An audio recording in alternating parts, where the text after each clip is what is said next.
Hello बच्चों, welcome back to my channel. कैसे हैं आप सब लोग।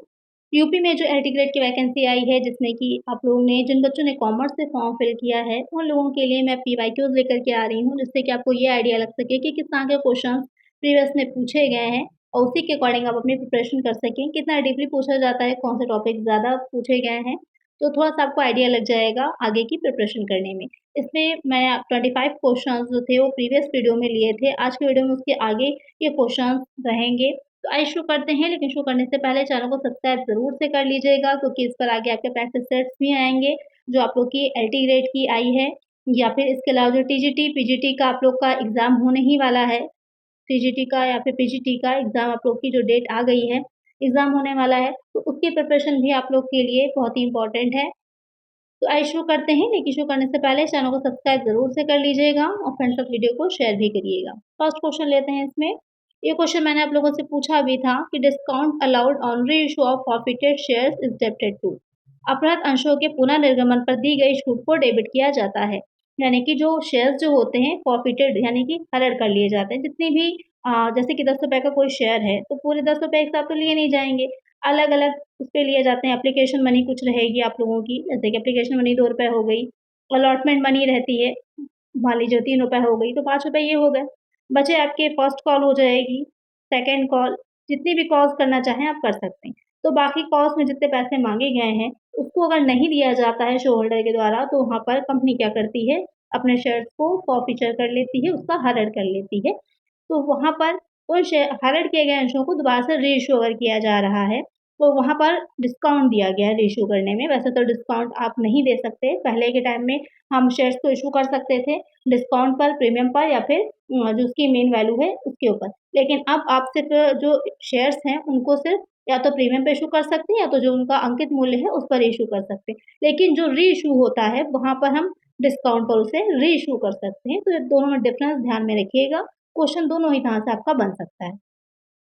अब यहाँ पर जो कह रहा है कि जो डिस्काउंट दिया जाता है रीइश्यू पर प्रॉफिटेड शेयर्स में, उसको हम कहाँ पर डेबिट करते हैं। शेयर कैपिटल अकाउंट में, प्रॉफिट एंड लॉस अकाउंट में, प्रॉफिटेड शेयर्स अकाउंट में, discount on issue of shares account में। तो उसे हम कहाँ पर डेबिट करते हैं, तो सिंपल सी बात है, प्रॉफिटेड शेयर्स अकाउंट में हम डेबिट करते हैं। तो जब आप हरण करेंगे तो वहाँ पर जितना अमाउंट जो होता है दे दिया जाता है, जैसे कि सपोज कर लीजिए ये एप्लीकेशन मनी और अलॉटमेंट मनी दे दी है शेयर होल्डर ने, तो ये 5 रुपए से क्या होगा, क्रेडिट किया जाएगा फॉरफीचर अकाउंट को, और यहाँ पर जितना डिस्काउंट होगा उससे डेबिट कर दिया जाएगा। फिर दोनों का डिफरेंस ही क्या होता है, कैपिटल रिजर्व में ट्रांसफर हो जाता है। ये आपकी एंट्री होती है। आइए देख लीजिए एक बार एंट्री भी। यहाँ पर इसकी जो एंट्री होती है, बैंक अकाउंट डेबिट, यहाँ पर share forfeiture account debit to share capital, ये आपके रीइश्यू की एंट्री होती है। जब रीइश्यू हम कर रहे होते हैं शेयर्स को, तो वहाँ पर इसकी एंट्री जो होती है वो इस तरह से की जाती है। तो वहाँ पर जितना भी जितने का होगा, जितना मिला है वो बैंक अकाउंट में चला जाता है, जितने का डिस्काउंट है बैंक फॉरफीचर में, टोटल अमाउंट से शेयर कैपिटल अकाउंट क्रेडिट कर दिया जाता है। तो इस तरह से एंट्री की जाती है। एंट्री को भी आप ध्यान में रखेंगे तो आपके लिए ईज़ी रहेगा। उसके बाद नेक्स्ट जो होती है वो कैपिटल रिजर्व में ट्रांसफर करने की एंट्री हो जाती है। चलिए नेक्स्ट क्वेश्चन लेते हैं। Goods worth rupees 500 have been taken by the proprietor for his personal use, for which no entry has been passed in the book. This is an स्वामी द्वारा अपने निजी प्रयोग के हेतु 500 रुपए की सामग्री ली गई थी, जिसका बहियों में कोई लेखा नहीं किया गया है। ये क्या है?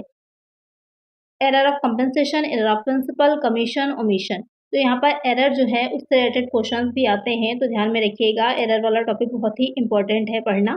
तो यहाँ पर जो कह रहा है कि जो ऑर्गेनाइजेशन थी, जो कंपनी थी, उसका जो ओनर था, स्वामी था, उसने अपने पर्सनल यूज़ के लिए 500 की क्या ली है, सामग्री ले ली है, गुड्स ले लिए हैं। लेकिन उसको अपनी जो बुक्स है उसमें नहीं दिखाया, जबकि आप जो ड्राइंग्स करते हैं, इस तरह जब आप निकाल रहे होते हैं, चाहे वो आप कैश निकालें या गुड्स निकालें, दोनों को ही क्या कहा जाता है, आहरण कहलाता है, उसे हम ड्राइंग कहते हैं। और ड्राइंग्स को अकाउंट में दिखाया जाता है। अगर आपने नहीं दिखाया तो किस तरह की त्रुटि है, वो आपकी किस टाइप की त्रुटि हो जाती है, तो वो आपकी चूक की त्रुटि है, एरर ऑफ ओमिशन है। सैद्धांतिक त्रुटि या प्रिंसिपल की त्रुटि तो तब होती कि गलत जगह दिखा दिया जाता, गलत तरीके से दिखा दिया जाता, तो आपकी सैद्धांतिक त्रुटि होती। क्षतिपूरक कंपनसेशन तो तब होता है कि एक तरफ बढ़ा दिया, एक तरफ घटा दिया, तो आपस में कंपनसेशन हो जाता है, वो भी नहीं कहेगी। ना ही आपकी कमीशन की त्रुटि है, क्योंकि लेखे की त्रुटि तब होती है जब आपने कुछ लिखने में से 500 का है, आप 5000 कर देते या 50 कर देते, तो वो लेखे की त्रुटि हो जाती। तो यहाँ पर चूक की त्रुटि, क्योंकि आप भूल गए, दिखाना ही रह गया, तो वो आपकी एरर ऑफ ओमिशन कहलाएगा। करेक्ट आंसर हो जाएगा ऑप्शन डी, कि जब प्रारंभिक लेखे में ही कुछ लिखना छूट जाता है, जर्नल बनाते टाइम ही आपका कुछ लिखने से कोई एंट्री रह जाती है, तो एरर ऑफ, कि जब प्रारंभिक लेखे में लिखने से ही कोई चीज रह जाती है तो वो किस तरह का एरर होता है, एरर ऑफ ओमिशन हो जाता है। चलिए नेक्स्ट क्वेश्चन लेते हैं। Contra entries in cash book are made when, यानी कि जो रोकड़ बही में प्रति प्रविष्टि की जाती है कब की जाती है, जो कॉन्ट्रा एंट्रीज होती हैं वो कब की जाती है कैश बुक में, ये क्वेश्चन कह रहा है। पेटी कैश बुक इज मेंटेन जब लघु रोकड़ बही या खुदरा रोकड़ बही रखी जाती है। Simple cash book is prepared जब सामान्य रोकड़ बही रखी जाती है। Triple column cash book is maintain जब आपकी 3 खानों वाली, यानी कि कैश अकाउंट, बैंक अकाउंट और डिस्काउंट अकाउंट, ये 3 खानों वाली जो है आपकी कैश बुक रखी गई, या फिर ऑल ऑफ द अबव, यानी कि इनमें से सारे पॉइंट ही सही है। तो यहाँ पर कॉन्ट्रा एंट्री जब की जाती है, उभयनिष्ठ कहें या आपकी प्रति प्रविष्टि कहें, तो ये की जाती है तब जो आपकी 3 कॉलम की कैश बुक रखी जाती है। तो करेक्ट आंसर क्या हो जाएगा, ऑप्शन सी हो जाएगा, कि जब हम 3 कॉलम की रखते हैं, जैसे कि यहाँ पर आप देख सकते हैं कि रोकड़ बही में प्रति प्रविष्टि या कॉन्ट्रा एंट्री तब की जाएगी जब किसी लेन देन का प्रवाह रोकड़ बही के दोनों खातों को, एक में रोकड़ था दूसरे में बैंक को, यानी कि दोनों ही अकाउंट को जो है वो इफेक्ट कर रहा है, यहाँ पर बैंक भी और रोकड़ भी। तो जैसे कि आप देखते होंगे कि एक अलग से बनाया जाता है इसीलिए कि दोनों को जो है आपस में मिलाया जा सके। तो अब यहाँ पर हम कॉन्ट्रा एंट्री करते हैं और उसका एक अक्षर से डिनोट भी किया जाता है, वो आपका सी अक्षर होता है, जिससे कि सी फॉर कॉन्ट्रा हो जाएगा, जिससे कि याद रहे कि ये दोनों, इसकी 2 बार एंट्री की गई उभय पक्ष की। चलिए नेक्स्ट क्वेश्चन लेते हैं। नेक्स्ट क्वेश्चन है, under hire purchase system the formula to calculate value of stock at cost equivalent is. क्रय पद्धति के अंतर्गत लागत समतुल्य पर रहती है कि मूल्य की गणना हेतु कौन सा सूत्र होगा। यहाँ पर आपको फॉर्मूला बताना है कि अगर हायर परचेज सिस्टम का आप यूज कर रहे हैं, 2 सिस्टम होते हैं, एक इंस्टॉलमेंट वाला होता है, एक हायर परचेज होता है। तो अगर हायर परचेज का आप यूज कर रहे हैं तो वहां पर स्टॉक की वैल्यू को एट कॉस्ट इक्विवेलेंट आप किस तरह से निकालेंगे, selling price minus variable cost, installment outstanding upon selling price into cash price, rate of interest upon 100 plus rate of interest, या फिर actual average profit minus normal profit. तो कैसे इसको हम निकालते हैं, तो ये आपका फॉर्मूला हो जाता है installment outstanding upon selling price into cash price. यहाँ पर इसको इस तरह भी समझ सकते हैं, लिख सकते हैं कि आपकी जो इंस्टॉलमेंट यहाँ पर दे रखी है, इंस्टॉलमेंट आउटस्टैंडिंग अपॉन इस तरह से रहेगा और सेलिंग प्राइस हो जाएगा इनटू कैश प्राइस। ये तरीका होता है इसको निकालने का। करेक्ट आंसर क्या हो जाएगा, ऑप्शन बी हो जाएगा। चलिए नेक्स्ट क्वेश्चन है, share warrants can be issued when shares are, अंश अधिपत्र निर्मित किया जा सकता है जबकि अंश फुली पेड हो, पार्टली पेड हो, लॉस्ट हो, नन ऑफ द। तो शेयर वारंट होता है उसको हम कब इशू कर सकते हैं, या तो वो अंश अधिपत्र कहा जाता है, इसे हम कब निर्मित कर सकते हैं, इसे तभी निर्मित किया जा सकता है जब आपके जो शेयर्स होते हैं वो फुली पेड अप होते हैं, यानी कि अगर 10 रुपए का शेयर है और आपने पूरे 10 रुपए क्या किए हैं, कंपनी को चुका दिए हैं, पे कर दिए हैं, तभी आप इसको शेयर वारंट आपको जारी होगा। तो एक आंसर क्या हो जाता है, ऑप्शन ए हो जाता है। होता क्या है, तो अंश अधिपत्र शेयर वारंट का निर्माण केवल फुली पेड अप शेयर्स पर ही होगा। जो शेयर वारंट्स का ओनर होता है, स्वामी होता है कंपनी का, वो सदस्य नहीं होता, परंतु अंतर नियमन के अनुसार कंपनी का सदस्य बन सकता है, वो चाहे तो कंपनी का सदस्य बन सकता है। इसका हस्तांतरण सुपुर्दगी मात्र से, यानी कि आप ये ट्रांसफरेबल होते हैं, इजिली एक से दूसरे व्यक्ति को इसे ट्रांसफर किया जा सकता है। लेकिन निजी कंपनी जो होती है इसका निर्माण नहीं कर सकती, क्योंकि आपको पता है जो प्राइवेट कंपनी होती है वो अपने शेयर्स को, उसके शेयर्स जो होते हैं वो ट्रांसफरेबल नहीं होते हैं इजिली, इसलिए निजी कंपनी इसको जारी नहीं करती है। इसमें लिखित अंशों को संचालकों के योगदान में सम्मिलित नहीं किया जाता है, अलग अलग होते हैं दोनों। चलिए नेक्स्ट क्वेश्चन लेते हैं। Partner by estoppel is a गत्य अवरोध द्वारा साझेदार होता है। पार्टनर विद लिमिटेड पावर, सीमित अधिकार वाला, नॉमिनल पार्टनर, नाममात्र का, स्लीपिंग पार्टनर, यानी कि निर्दालु, यानी कि स्लीपिंग पार्टनर जो कि मतलब बिल्कुल भी एक्टिव नहीं है, पार्टनर अंडर स्पेशल सिचुएशन, विशेष परिस्थितियों में साझेदार। तो यहाँ पर पार्टनर बाय स्टॉपेल जो होता है वो आपका ऑप्शन डी करेक्ट रहेगा, कि स्पेशल कुछ सिचुएशंस ऐसी होती जिसमें वो साझेदार मान लिया जाता है, कुछ स्पेशल विशेष परिस्थितियों में वो साझेदार मान लिया जाता है, पर एक्चुअल में वो साझेदार नहीं होता। एक आंसर हो जाएगा ऑप्शन डी। या इस तरह से समझ सकते हैं कि वो इस तरह का कुछ बिहेव करता है ओरल या फिर रिटन में, कि जिससे कि ये माना जा सके या इस तरह से मुझे दिखे कि वो पार्टनर है कंपनी का, बट एक्चुअल में पार्टनर नहीं होता है। तो वहाँ पर वो साझेदार क्या कहलाता है, आपका पार्टनर बाय स्टॉपेल कहलाता है। चलिए नेक्स्ट क्वेश्चन है,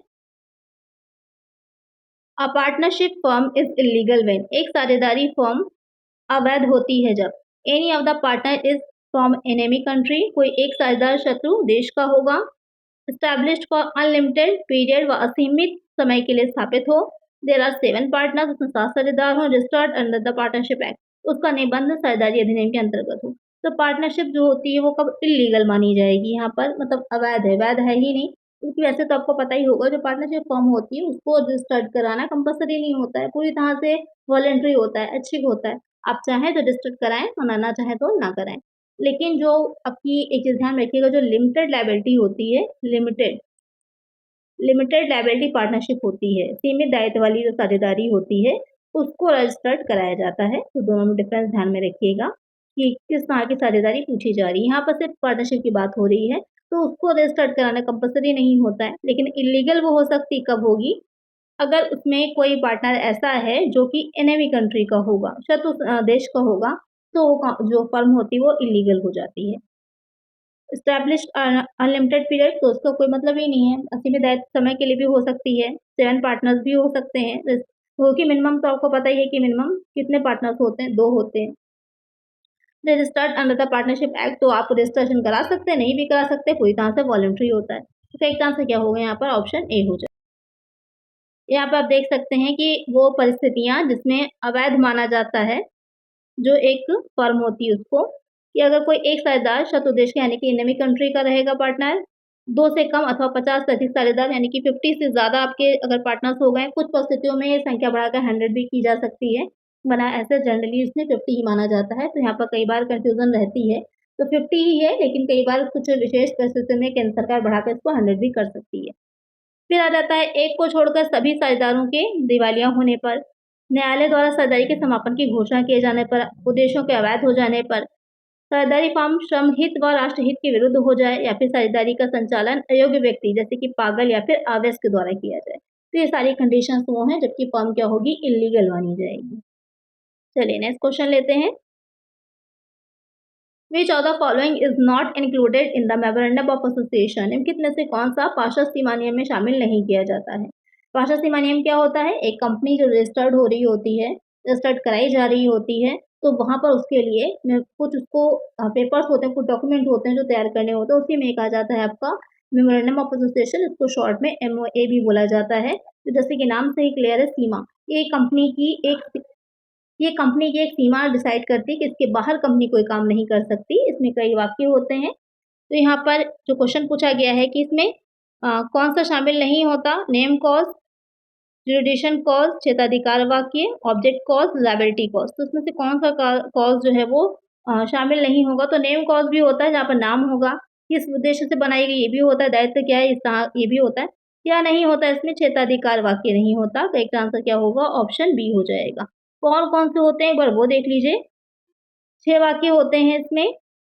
कंपनी का नाम वाक्य जहाँ पर नेम कॉज़ होता है, जिसमें कि बताया गया होता है कि कंपनी का नाम क्या है, किस तरह की लिमिटेड है, प्राइवेट लिमिटेड है, उसका रजिस्टर्ड कार्यालय, रजिस्टर्ड ऑफिस कहाँ पर है, उसका उद्देश्य वाक्य यानी कि किस पर्पज़ से बनाई गई है, क्या काम करेगी, लायबिलिटी किस तरह की है, कितनी कैपिटल से बनाई गई है, साथ में उसका संग्रह वाक्य। तो ये 6 वाक्य होते हैं जो कि बहुत ही इंपॉर्टेंट है, ध्यान में रखिएगा। चलिए नेक्स्ट क्वेश्चन लेते हैं। Which of the following feature is not present with partnership form of organization? इनके में से कौन सा लक्षण साझेदारी संगठन में विद्यमान नहीं है? परपेचुअल सक्सेशन, अविच्छिन्न उत्तराधिकार, असीमित दायित्व, क्रिएशन बाय एन एग्रीमेंट, एक समझौते द्वारा सृजन, वॉलंटरी रजिस्ट्रेशन, ऐच्छिक पंजीकरण। तो क्या कह रहा है कि साझेदारी संगठन जो होता है उसमें क्या चीज़ शामिल नहीं होती या कौन सा इसमें से फीचर नहीं पाया जाता है? तो यहाँ पर जो पहला वाला ही पॉइंट दे रहा है, अविच्छिन्न उत्तराधिकार नहीं होता। अगर साझेदार उसमें से दिवालिया हो जाते हैं या मृत्यु हो जाती है तो साझेदारी क्या होती है? समाप्त हो जाती है। जबकि कंपनी में कोई भी मेंबर आता है, जाता है, उसका कंपनी पर कोई इफ़ेक्ट नहीं पड़ता है। ये वाला जो फीचर है ये कंपनी का है, ना कि पार्टनरशिप का है। तो ये वाला आपका पॉइंट करेक्ट हो जाएगा। करेक्ट आंसर होगा ऑप्शन ए। यहाँ पर आप और भी फीचर्स इसके देख सकते हैं। कौन-कौन से फीचर्स दे रखे हैं? तो सबसे पहले देख लेते हैं इसमें कुछ वैधानिक लक्षण हैं, कुछ सामान्य लक्षण हैं। वैधानिक लक्षण जो हैं वो देखते हैं, तो इसमें कम मिनिमम क्या होते हैं? 2 होने चाहिए person.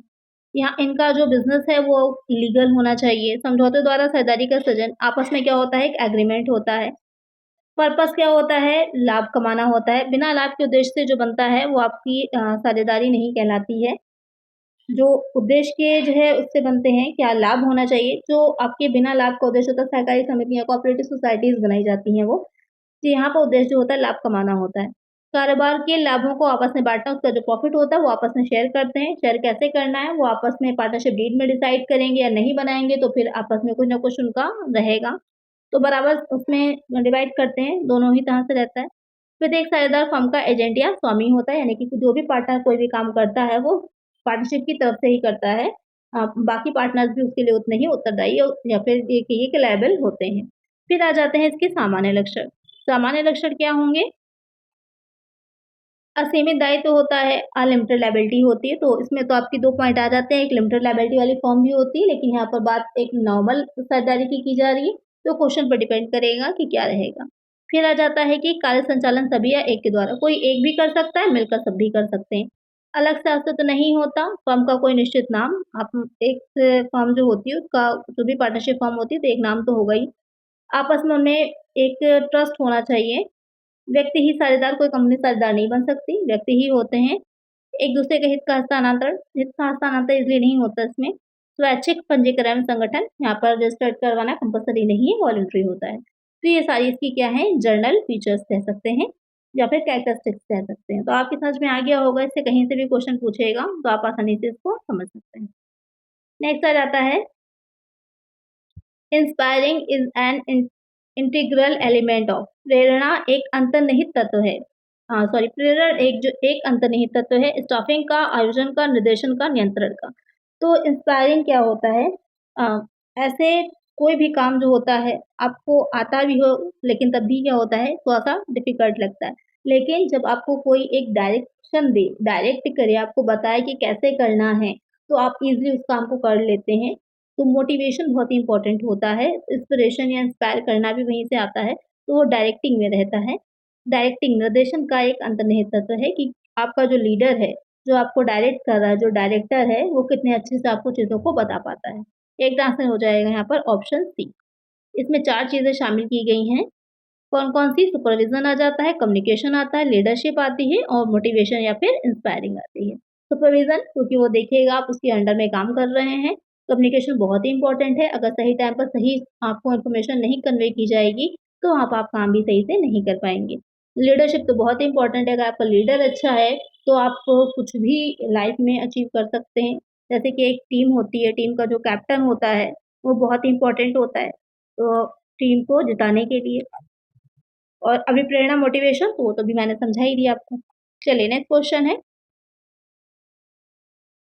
Strongest letter of credit is, प्रबलतम उधारी विपत्र है, कन्फर्म पुष्टियुक्त, इरिवोकेबल या कन्फर्म एंड इरिवोकेबल या फिर रिवोकेबल। तो यहाँ पर क्वेश्चन क्या कह रहा है कि लेटर ऑफ क्रेडिट, जो लेटर ऑफ क्रेडिट होता है वो किस तरह का रहता है, तो आपका कन्फर्म्ड होता है, पुष्टियुक्त होता है और साथ ही उसको आप रिवोक नहीं करा सकते हैं, तो इरिवोकेबल होता है। तो इसका आंसर क्या होगा? ऑप्शन सी हो जाएगा। लेटर ऑफ क्रेडिट होता है क्या है? उधारी पत्र नाम से ही क्लियर होता है कि जब आप कोई चीज़ परचेज़ कर रहे होते हैं, मोस्टली ये यूज़ किया जाता है कि जब हम इंटरनेशनल लेवल पे बिज़नेस कर रहे होते हैं, तो वहाँ पर इसका यूज़ किया जाता है। तो वहाँ पर लेटर ऑफ क्रेडिट एक होता है, जैसे कि ये रहे कि साख के लिए होता है, मोस्टली ये जारी किया जाता है बैंक के द्वारा, जो भी निर्यात आयात हो रहा है वहाँ पर। चलिए नेक्स्ट क्वेश्चन लेते हैं। Delegation of authority makes the size of the organization, अधिकारों का भारांपण संगठन का आकार बनाता है। स्मॉल ऑर्गेनाइजेशन, लार्ज या फिर वेरी लार्ज या फिर मिनी ऑर्गेनाइजेशन। तो डेलीगेशन ऑफ अथॉरिटी यानी कि जो भी आपके पास अधिकार हैं, जब आप दूसरे व्यक्तियों को हस्तांतरित कर रहे हैं, उन्हें ट्रांसफर कर रहे हैं, तो कब कर सकते हैं? तो अगर आपकी छोटी सी ऑर्गेनाइजेशन है, इसमें 5-6 लोग हैं, तो वहाँ पर आप अपने अधिकारों को क्या ट्रांसफर करेंगे, किसको देंगे? मिलकर ही काम कर रहे हैं। लेकिन एक बड़ी ऑर्गेनाइजेशन, उसमें 100-150 लोग काम कर रहे हैं, तो वहाँ पर आप अपने अधिकारों को, अपनी अथॉरिटीज़ को दूसरों को डेलीगेट कर सकते हैं। तो यहाँ पर लार्ज ऑर्गेनाइजेशन हो जाती है, बड़ा संगठन हो जाता है। एक आंसर हो जाएगा ऑप्शन बी। चलिए नेक्स्ट क्वेश्चन है, a company is said to have been incorporated when, एक कंपनी समामेलित मानी जाती है जब necessary document have already submitted to the registrar, registrar के पास आवश्यक विलेख पहले ही जमा कर दिए जाएं, certificate of incorporation has been obtained from the registrar, registrar से समामेलन प्रमाण पत्र प्राप्त हो जाए, इट एक्चुअली स्टार्ट बिजनेस, और वास्तव में व्यवसाय आरंभ कर दे, नन ऑफ द अबव, उपरोक्त में से कोई नहीं। तो एक कंपनी जो होती है वो इनकॉर्पोरेटेड कब मानी जाती है? जब उसको की सर्टिफिकेट मिल जाता है, सर्टिफिकेट ऑफ इनकॉर्पोरेशन, जो रजिस्टर्ड कराई जा रही होती है, तो रजिस्टर्ड कराने के बाद उसको एक समावेलन का प्रमाण पत्र मिल जाता है रजिस्ट्रार से, उसके बाद वो कंपनी क्या होती है? इनकॉर्पोरेटेड मानी जाती है। तो करेक्ट आंसर हो जाएगा ऑप्शन बी। चलिए नेक्स्ट क्वेश्चन है, span of supervision refers to, पर्यवेक्षण विस्तार से आशय है number of subordinates, extent of supervision, quality of supervisor, nature of supervision. तो स्पैन ऑफ सुपरविजन जो होता है, तो इसको हम नियंत्रण का विस्तार भी बोलते हैं। ये आपका इस तरह से भी लिखा हुआ आ सकता है, नियंत्रण का विस्तार। तो यहाँ पर जो क्वेश्चन कह रहा है इसका मीनिंग क्या होता है, तो इसका मतलब ये होता है कि एक प्रबंधक है या जो एक मैनेजर है उसके अंतर्गत, उसके अंडर में, उस मैनेजर के अंडर में कितने लोग काम कर रहे हैं उसको डिसाइड करना, वो हो जाता है आपका स्पैन ऑफ सुपरविजन। तो यहाँ पे क्या कह रहा है, किससे रिलेटेड होगा? नंबर ऑफ सबऑर्डिनेट, कि अधीनस्थों की संख्या कितनी है, इसके नीचे कितने व्यक्ति जो है वो काम कर रहे हैं, तो वो हो जाता है आपका स्पैन ऑफ सुपरविजन। यानी कि उतने ही लोगों को या उतने ही पर नियंत्रण रखना या उतने ही कार्य करना जितना कि आसान रहे और उस पर कंट्रोल भी रखा जा सके। चलिए नेक्स्ट क्वेश्चन है, functional organization is based on, क्रियात्मक संगठन आधारित होता है, स्पेशलाइजेशन ओनली, केवल विशिष्टीकरण पर, जनरलाइजेशन ओनली, केवल सामान्यीकरण पर, बोथ स्पेशलाइजेशन एंड जनरलाइजेशन, विशिष्टीकरण एवं सामान्यीकरण दोनों पर, इनमें से कोई नहीं। तो यहाँ पर जो फंक्शनल ऑर्गेनाइजेशन होता है, क्रियात्मक संगठन होता है, ये किसने दिया था इसका सिद्धांत? इसका सिद्धांत जो दिया था वो FW टेलर ने दिया था। ध्यान में रखिएगा, बहुत ही इंपॉर्टेंट है, ये भी डायरेक्ट आपसे पूछ सकता है। और FW टेलर ने क्या दिया था? तो उन्होंने साइंटिफिक मैनेजमेंट का भी दिया था, जो वैज्ञानिक आपका प्रबंध होता है उसका भी दिया था। तो ये दोनों ही चीज़ों को ध्यान में आप रखिएगा। तो फंक्शनल ऑर्गेनाइजेशन किस पर बेस्ड होती है? तो ये किस पर बेस्ड होती है? आपकी विशिष्टीकरण पर बेस्ड होती है। तो करेक्ट आंसर क्या होगा? ऑप्शन ए, यानी कि हर कोई व्यक्ति हर किसी काम को करने में स्पेशलाइज होता है, यानी विशिष्टीकरण उसे मिला होता है कि वो एक्सपर्ट होता है उस काम को करने में, तो उसके बेसिस पर ही अलग अलग चीज़ों को बांटा जाए, तो वो आपकी हो जाता है फंक्शनल ऑर्गेनाइजेशन। चलिए नेक्स्ट, इसमें आप जो देखेंगे ये क्रियात्मक संगठन पद्धति पारित करने का मुख्य उद्देश्य मुख्यतः दो सिद्धांतों को स्वीकार करना था, एक विशिष्टीकरण का, दूसरा संगठनात्मक संतुलन का सिद्धांत था। चलिए नेक्स्ट क्वेश्चन है यहाँ पर, the father of scientific management is, वैज्ञानिक प्रबंध का जनक है, Peter Drucker, FW Taylor, Victor Vroom या फिर हेनरी फ्योल। तो अभी मैंने बता ही दिया कौन है, FW टेलर है। एक आंसर क्या हो जाएगा हमारा? ऑप्शन बी हो जाएगा। जो विक्टर ब्रूम थे इन्होंने प्रत्याशा का सिद्धांत दिया था, जो आपके मोटिवेशन की थ्योरीज हैं। हेनरी फ्योल जो थे इन्होंने दिया था प्रत्याशा का सिद्धांत, एक्सपेक्टेंसी कह सकते हैं इसे इंग्लिश में अगर देखना चाहिए तो, एक्सपेक्टेंसी का सिद्धांत इन्होंने दिया था। और हेनरी फ्योल था, हेनरी फ्योल ने कौन सा दिया था? इन्होंने प्रशासनिक प्रबंध का सिद्धांत दिया था। तो प्रिंसिपल ऑफ मैनेजमेंट भी कह सकते हैं, उसका सिद्धांत इन्होंने दिया था, और इनको ही फादर ऑफ मैनेजमेंट भी कहा जाता है। और पीटर ड्रकर, अब पीटर ड्रकर ने कौन सा सिद्धांत दिया था, इसका आंसर आप लोग मुझे कमेंट करिएगा कि पीटर ड्रकर जो थे उन्होंने भी एक सिद्धांत दिया था, वो कौन सा था। तो यहाँ पर करेक्ट आंसर है ऑप्शन बी। चलिए नेक्स्ट क्वेश्चन लेते हैं, in sole proprietorship the proprietor's liability is, एकल स्वामित्व में स्वामी का दायित्व होता है, लिमिटेड टू हिज गारंटी, उसकी गारंटी तक सीमित होगा, अनलिमिटेड होता है, लिमिटेड टू हिज शेयर्स, उसके अंश तक सीमित है, इनमें से कोई नहीं, यानी कि या फिर कुछ दायित्व नहीं होता है, नील होता है।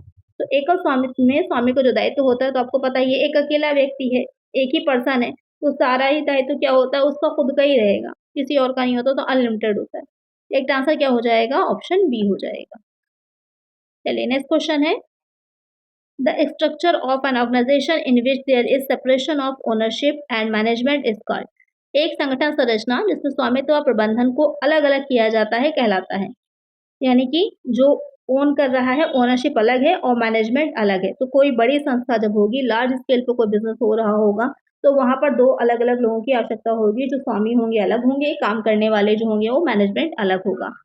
तो वो किस तरह की होगी? तो आपको पता है एक कंपनी जो होती है तो कंपनी ही होगी, क्योंकि जैसे प्राइवेट है, अगर कंपनी कोई प्राइवेट कंपनी है तो उसमें कितने हो जाते हैं, उसमें मिनिमम आपके 2 हो जाएंगे, मैक्सिमम कितने हो जाते हैं, 200 हो जाएंगे। ये मिनिमम है और ये आपका मैक्सिमम है। और एक पब्लिक कंपनी जो होती है, तो पब्लिक कंपनी की अगर हम बात करेंगे तो वहाँ पर मिनिमम 7 हो जाएंगे और मैक्सिमम नो लिमिट, कोई लिमिट नहीं होती कि कितने वहाँ पर सदस्य मेंबर्स हो सकते हैं। तो यहाँ पर जो कंपनी होती है वहाँ पर हमको मैनेजमेंट अलग चाहिए होता है, ओनर्स अलग होते हैं। एक आंसर क्या हो जाएगा? ऑप्शन सी।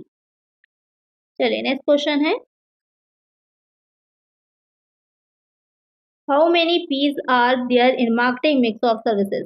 सेवाओं के विपणन मिश्रण में कितने पी सम्मिलित होते हैं? 4, 6, 8, 10। तो आपको पता ही है जो मार्केटिंग मिक्स की अगर हम बात करें तो वहाँ पर कितने पी होते हैं? तो यहाँ पर आपके 4 पीस होते हैं मार्केटिंग मिक्स में, 4 पीस होते हैं। कौन कौन से होंगे अब वो 4 पी? तो पहला हो जाता है यहाँ पर आपका प्लेस हो जाएगा, स्थान। दूसरा हो जाता है यहाँ पर प्रमोशन, संवर्धन हो जाएगा। उसके बाद तीसरा आ जाता है प्लेस हो गया, प्रमोशन हो गया, फिर तीसरा जो इम्पोर्टेंट है वो आ जाता है प्रोडक्ट। बिना प्रोडक्ट जब होगा तभी तो आप कुछ बनाएंगे, बिना प्रोडक्ट के आप क्या बनाएंगे? तो प्लेस हो गया, प्रमोशन हो गया, प्रोडक्ट हो गया, और जो फोर्थ होता है वो हो जाता है आपका प्राइस। तो ये 4 हो जाते हैं कि स्थान, संवर्धन, उत्पाद और मूल्य। ये 4 हो जाते हैं मार्केटिंग मिक्स के पी। तो करेक्ट आंसर क्या हो जाता है हमारा? ऑप्शन ए हो जाता है। बहुत ही अच्छा से इसको ध्यान में रखिएगा, कोई भी एग्जाम में आपसे पूछ सकता है इसमें से। यहाँ पर थोड़ा सा और डिटेल में आप चाहें तो देख सकते हैं कि अमेरिका के हार्वर्ड बिजनेस स्कूल के प्रोफेसर एन.एच. बोर्डेन ने जो मार्केटिंग मिक्स की परिकल्पना थी वो दी थी। उनके अनुसार यह 2 वस्तुओं से संबंधित है, महत्वपूर्ण तत्वों तथा अथवा संगठनों की सूची जो विपणन कार्यक्रम बनाती है, यानी कि जो मार्केटिंग का प्रोग्राम पूरा बनाया जाता है, साथ में वो सारी पावर्स या फिर शक्तियाँ भी जो कि जो आपकी मार्केटिंग की जो क्रियाएँ होती हैं, फंक्शंस होते हैं, उनको कंट्रोल कर सकती हैं। और ये किसने दिया था? तो ये बहुत इंपॉर्टेंट है, इसको ज़रूर याद रखिएगा। जो एमसी मैकार्थी थे, उन्होंने दिया था। ये भी पूछा जा सकता है किसने दिया था? तो एमसी मैकार्थी द्वारा दिया गया था। ये हो जाते हैं 4 पीस जो भी मैंने आपको ऊपर बता भी दिए हैं। चलिए नेक्स्ट क्वेश्चन लेते हैं। हाल से premium plan is based on, जो हाल से प्रीमियम योजना थी किस पर आधारित थी? Time taken, quantity of work, time save, quality of work. तो हाल से प्रीमियम योजना जो थी, पहले तो ये रिलेटेड किससे है? तो ये वेजेस से रिलेटेड है। जो मजदूरी दी जाती है उससे रिलेटेड है। और किस तरह का ये है? ये इंसेंटिव प्लान जो होते हैं, यानी कि और ज़्यादा प्रेरणा दे सकें लोगों को काम करने के लिए, उससे रिलेटेड है ये। तो यहाँ पर किस पर बेस्ड है? तो किस तरह की है? ये आपकी टाइम सेव, जो बचाया गया समय होता है उसके बेसिस पर प्रीमियम दिया जाता है। उसके बेसिस पे क्या दिया जाता है? प्रीमियम दिया जाता है। ये उससे बेस्ड, उस पर बेस्ड है। और थोड़ा सा इसके बारे में देखना चाहिए तो यहाँ पर दे रखा है कि हास्य प्रीमियम योजना में प्रीमियम की दर जो होती है, जो आपने टाइम सेव किया है उसके 50% के बराबर होती है। और इस योजना में अधिक कार्य करने पर कुल पारिश्रमिक डबल भी हो सकता है, दुगना भी हो सकता है। चलिए नेक्स्ट क्वेश्चन है, in an enterprise the organization is established by the, किसी उपक्रम में संगठन की स्थापना करता है top management, middle management, lower management, all of the above. तो यहाँ पे क्या कह रहा है कि ऑर्गेनाइजेशन जो होता है वो एस्टैब्लिश करने का काम किस प्रबंध का होता है? संगठन की स्थापना कौन प्रबंध करता है? तो बहुत ही ईज़ी सा क्वेश्चन है, जल्दी से इसका आंसर मुझे कमेंट करिए कि जो कोई भी एंटरप्राइज़ होगा तो उसमें ऑर्गेनाइज़ेशन अगर एस्टैब्लिश करना है तो वो कौन किस तरह का, क्योंकि 3 तरह के मेनली प्रबंध होते हैं जो ये 3 दे रखे हैं, इसमें से कौन-सा प्रबंध जो होता है वो करता है? तो इसका आंसर आप लोग मुझे कमेंट करिएगा। चलिए नेक्स्ट क्वेश्चन लेते हैं।